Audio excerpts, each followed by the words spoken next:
समाज कल्याण खात्याच्या उपायुक्त जयश्री सोनकवडे यांचा एक व्हिडिओ व्हायरल झाला।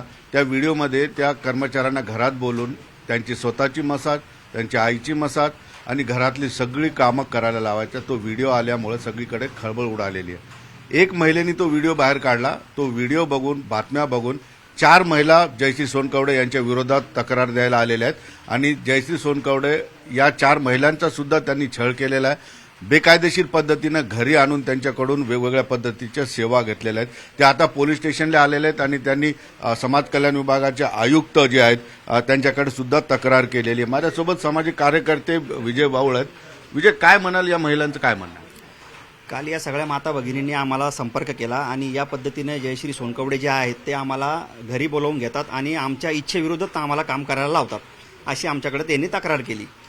तर याच्यामध्ये ही एक प्रकारची वेठबिगारी आहे की कुठल्याही कर्मचाऱ्याला तुम्ही घरी बोलावून या प्रकारचं काम करू शकत नाही।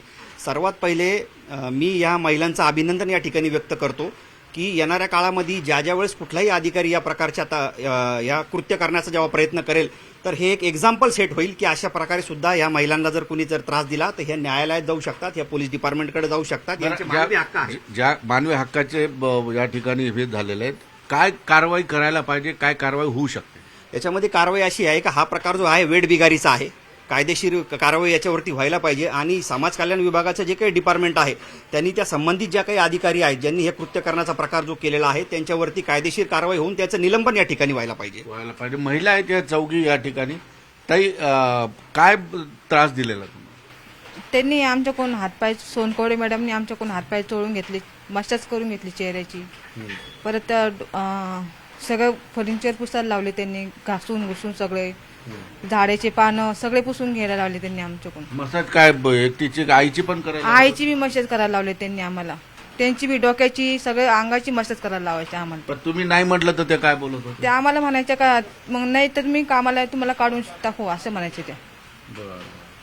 तुम्ही पण ताई, तुमची पण हो, माझं पण तेच आहे सर। कारण आम्ही आधी तर आम्हाला कामाला ते हॉस्टेलला म्हणून लावलेलं होतं। आम्ही त्यांना, ते कडासरे मॅडम होत्या, त्यांना पण सांगितलं आम्हाला हॉस्टेलला लावलेलं आहे, आम्ही हॉस्टेलला काम करतो, तुम्ही जेवढं काम सांगताल आम्ही तेवढं काम करतो, आम्ही मॅडमच्या घरी जात नाही। पण त्या मॅडम म्हणायच्या की नाही तुम्हाला जावं लागेल, नाही तर कामावून काढून टाकाल। मग आम्ही तिथं गेलो तर त्या मॅडमनी घरचं काम, जसं जे फरशी वगैरे, पीयूपी वगैरे ते होत्या, तर ते निरमा लावून घासून घ्यायच्या आणि परत किचन वाट्टा 10 ते 15 वेळा घासून घ्यायच्या निरम्याने। तर माझ्या हाताला असे फोडं आले होते ते घासून घासून, आणि एवढं काम, त्यांची मसाज वगैरे सर्व करायचं आणि एवढं काम करून सुद्धा शिव्या द्यायचे। काय शिवाय देतो? हे काय नालक बाई, काय तुम्हाला कळत नाही का, काय बिनडोके, तुमच्या घरचे लोक कसे सहन करतात तुम्हाला, तुमचे सासू वगैरे ते कसे वागवते, तुम्हाला ताकलून दिलं पाहिजे, तुम्हाला मारलं पाहिजे, तुम्ही फुकटचा पगार घेतात, काही काम जमत नाही, एवढं काम करून सुद्धा।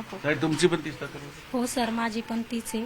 कारण की सोनकवडे मॅडमच्या घरी आम्हाला पाठवलं जायचं। मी युनिट 4 वसतिगृह आहे, तिथं मी हाऊसकीपिंगचं काम करत असायचे आणि आमच्या वार्डने कळसरे मॅडम त्या आम्हाला सतत सांगायच्या सोनकवडे मॅडमच्या घरी कामाला जा। आम्ही नाही म्हणलो की आम्हाला धमक्या द्यायच्या, मग आम्हाला जावं लागायचं त्यांच्या धमकीमुळं।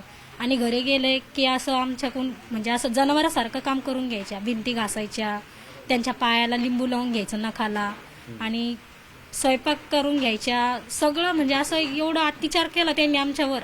म्हणजे झाडाचे पानं, चपला हे सगळं घासून पुसून, त्यांची मसाज, त्यांच्या आईची मसाज, एवढं करूनही ते आम्हाला असं बोलायच्या की म्हणायच्या तुम्हाला नवरे कसे सांभाळतात, तुम्ही बावळट बायका आहे। अपमान करत होते सगळं? हो सर, असंच अपमान करत होते सर आमचा, जसं या सांगते तसंच माझ्यासोबत सुद्धा तसंच झालेलं आहे सर। जसं की मशाज वगैरे करणं वगैरे हे वरचे कामं सगळे मीच करायचे सर।